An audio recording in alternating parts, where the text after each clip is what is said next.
मेळाव्यासाठी मनसेचा मंच सज्ज झालेला आहे। या मंचाला प्रतीक्षा आहे ती मनसे अध्यक्ष राज ठाकरे यांच्या भाषणाची आणि या भाषणामध्ये राज ठाकरे महायुतीमध्ये जाण्यासंदर्भात काय घोषणा करतात याची आणि मनसेचे विविध नेते या सगळ्या संदर्भात काय म्हणतात, त्यांची काय मत आहेत तीही आम्ही जाणून घेतोय। गणेश ठाकूरकडे जाऊयात। गणेश सोबत मनसेचे आणखी एक महत्त्वाचे नेते बाळा नांदगावकर सध्या त्यांच्याशी गणेश संवाद साधतोय।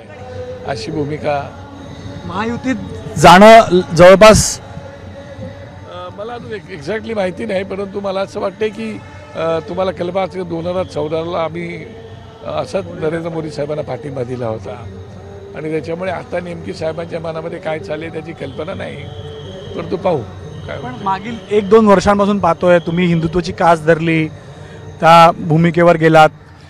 तुमचे म्हणजे राज ठाकरे, एकनाथ शिंदे, फडणवीस आणि भाजपच्या इतर नेत्यांची जी जवळकी वाढली होती, भेटीगाठी होत होत्या, हे समीकरण कुठे ना कुठेतरी महायुतीसाठी होते।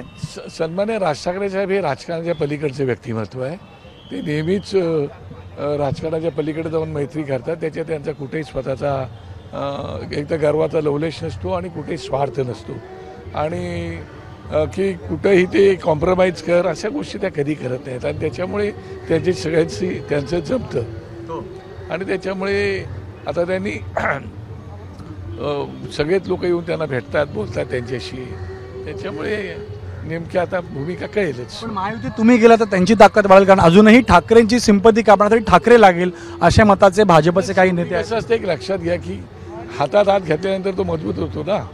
शेवटी किती जरी झालं तरी एकमेकांना जर आपण भेटलो, एकमेकांच्या हातात हात घातला तर तो मजबूत होते, वज्रमूठ होते ना। 5 बोटे सारखे नसतात, एकत्र आले तर वज्रमूठ होते। कदाचित अशी भूमिका जर असेल तर चांगलीच गोष्ट आहे, मी ती उत्सुकता आहे मला।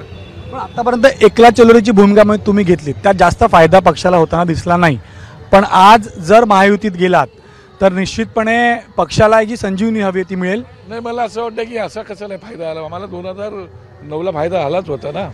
त्याच्यामुळे राजसाहेबांच्या विचारांवरती मतदान करणारी लोक आहेत ते आज राज ठाकरे साहेबांची महाराष्ट्रामध्ये स्वतःची वोट बँक आहे आणि ती लोक त्यांना मतदान करतातच। त्याच्यामुळे पण आता ठीक आहे, जर समजा महायुतीत गेलो त्याचा फायदाच होईल ना काय। परंतु आम्ही आमची आतापर्यंत एकला चलोरीच्या भूमिकेमध्येच काल पण होतो, आज पण आहोत आणि उद्या असणार आहोत। आपण बरेच प्रयत्न केले, आपण मातोश्रीवरही गेलात, तिथेही प्रयत्न केले, आताही ज्या भेटीगाठी झाल्यात, आपण CMना भेटलात, आपण फडणवीसांना भेटलात, तर राज ठाकरेंनंतर पक्षामध्ये तुमची भूमिका किंवा तुमचं मत हे महत्त्वाचं असतं, तर तुमचं मत घेतलं गेलं आहे का किंवा तुमचं काय यावर बोलणं झालं? राज ठाकरे साहेब हे बाळा नांदगावकरांचं मत असं नाही, सगळ्याच नेते मंडळी सोबत चर्चा करतात आणि त्याच्यानंतर मग त्यांना जे योग्य वाटतात, जे देश हितासाठी योग्य आहे, महाराष्ट्राच्या हितासाठी योग्य आहे, देव देश धर्म याच्यासाठी ज्या हिताचं आहे किंवा एकंदरीत असणारे हिंदू बांधव आहेत, महाराष्ट्रीयन बांधव आहेत आणि सर्वच धर्माच्या लोकांचा सन्मान कसा राखता येईल या दृष्टिकोनातून ते छत्रपतींना आदर्श मानतात आणि त्याप्रमाणे छत्रपतींचा आदर्श मानल्यामुळे त्या छत्रपतींच्या आदर्शानुसार त्यांचा कारभार चालू आहे। हिंदुत्वासाठीच आपण महायुतीत जाऊ शकता, कारण आत्ताचं राजकारण जर पाहिलं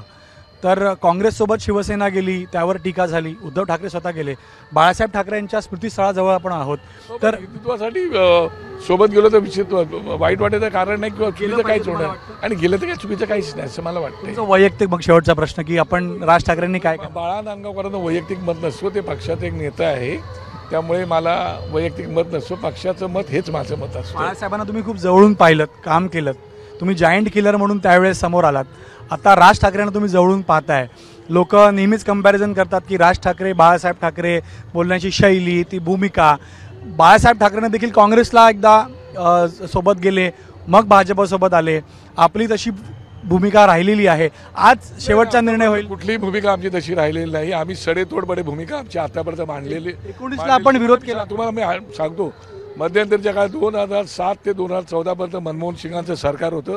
मनमोहन सिंगांचं सरकार असताना 2007ला त्यांनी जो निर्णय घेतला होता भारत अमेरिका करार, अणु करार, त्याला आम्ही मनमोहन सिंगांना पाठिंबा दिला होता। 2012च्या दरम्यानमध्ये मला असं वाटतं की त्यांनी जो निर्णय घेतला होता तो म्हणजे लोकसभेनं विधानसभेमध्ये 33% महिलांना आरक्षण, त्याला आम्ही पाठिंबा दिला होता आणि 2012 की 13ला ज्यावेळेला त्यांनी परकीय थेट गुंतवणूक देशात यावी म्हणून त्यांनी बिल आणलं होतं, त्यालाही पाठिंबा आम्ही थेट दिला होता।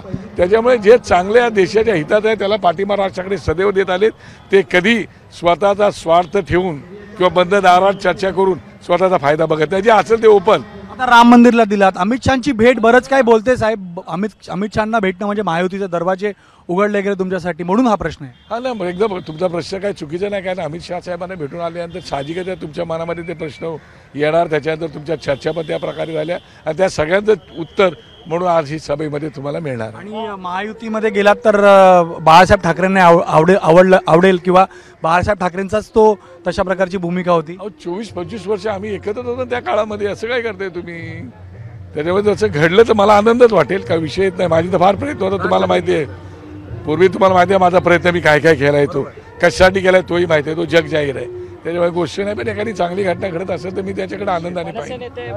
इथं आपण पाहतोय की बाळ गंगावकर यांनी स्पष्ट आपलं मत व्यक्त केले की जर महायुतीत गेलो तर त्याचा आनंदच होईल, हिंदुत्वासाठी गेलो तर त्याचा आनंद होईल. म्हणून आज राज ठाकरे तो निर्णय घेतात का हे पाहावं लागेल. कॅमेरामॅन रुपेश शेलारसह गणेश ठाकूर, एबीपी माझा, मुंबई. एबीपी माझा, उघडा डोळे बघा नीट.